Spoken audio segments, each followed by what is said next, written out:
Well, fuck. I know it's probably not a good idea to start a whole new channel with the recording that you took on your cell phone at... What time is it? I don't even know the time. All I know is that it's late.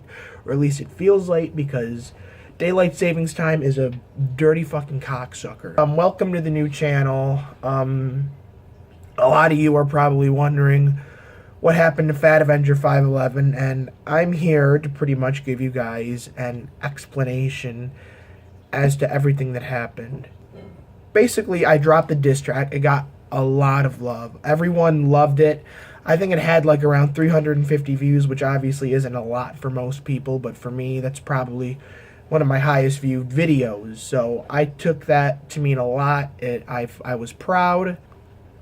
My parents saw it, and they weren't really mad as much as they were concerned. They were concerned for my health, my well-being, because when your kid makes it, when your kid thoroughly puts time and effort into producing a music video about if they want to die, even if it's a joke or not, you kind of have to wonder. You have to kind of be concerned. And I don't fault anybody for that. I don't fault anybody for being concerned. My mom, her boyfriend, my dad.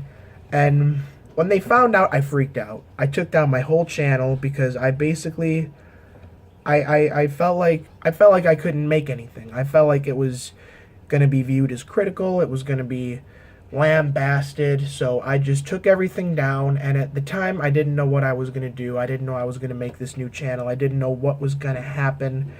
Then I talked to my father. He just called me, and he, of course, being concerned, he asked me if everything was okay, and I said, yeah, everything's all right. And you know, it's especially harder for my father to hear me make a music video about how I want to kill myself, because I have an uncle, Uncle Steve, who I never met. He ended his own life very swiftly, and I never got to meet him. And it's just, up until I heard my dad talk to me about it, I kind of figured that everyone was just being critical. They were all jumping down my throat. They were all just being dicks, basically. And then I heard my dad, I heard him tell me it suddenly all made sense. Why my parents didn't want me to keep that video up. And me and my dad basically talked about it. We had a pretty good talk. He wasn't critical at all. He actually gave me props. He said he watched the music video and he, honest to God, thought it was hilarious, but he just thought the message wasn't right. And with that, I can agree. I can see why people would think the message of a music video that's basically just me talking about how badly I want to kill myself could be, it could really be misinterpreted. At the end of the phone call, my dad said something that really kind of hit me here. He said, don't stop. I want you to keep making these awesome these awesome raps, these awesome songs. And because he compared it to a form of art. And at that point, it kind of all hit me. I've always wanted to make art. And for the longest time, I've been doing gameplay videos. I've been doing lambasting of my ex. And all of that, it kind of felt like just filler. And I needed to make something. I needed to get on my feet. I needed to, you know, I don't know.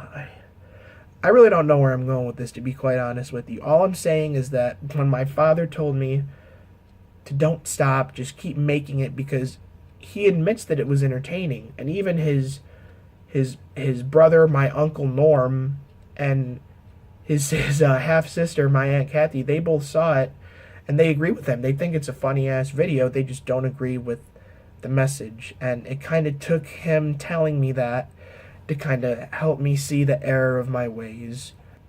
I'm not saying that I agree with 100% of the criticisms my parents have presented me with, but I can thoroughly say that I can see where they're coming from. And I am going to re-upload this diss track, and I'm not going to take it down. Because, like my father said, this is art. And I'm making this video to justify me re-uploading it, putting it back out there, because I just wanted to address the fact that it's about suicide. It's it's a satirical rap talking about suicide. And apparently that little warning I put at the beginning of it wasn't enough, where I said, warning, if you're easily disturbed by, the topic of suicide, then don't watch this video. Apparently that warning wasn't enough, because people still watched it, people still got triggered, they still thought, it's not funny, it's not cool. Which I can see, but at the end of the day, it's my creation, I made it, and I don't think anybody else really has the right to tell me what I can and can't do with it. Now, I'm not saying I'm not going to be held accountable for the criticisms and the obvious controversy that the video is surrounding. I'm not saying that I'm not going to be held accountable for it. I'm just saying that I don't really care. I made the video. I put a lot of hard work and time and effort into it, and I'm not going to let anyone, whether it be my mom, her boyfriend, my dad, I'm not going to let anyone tell me what I can and can't do with my art. Basically, this video is kind of like I'm sorry, but I'm not. I'm sorry to the people that I triggered. I'm sorry to the people that were offended by the video. I'm sorry to the people that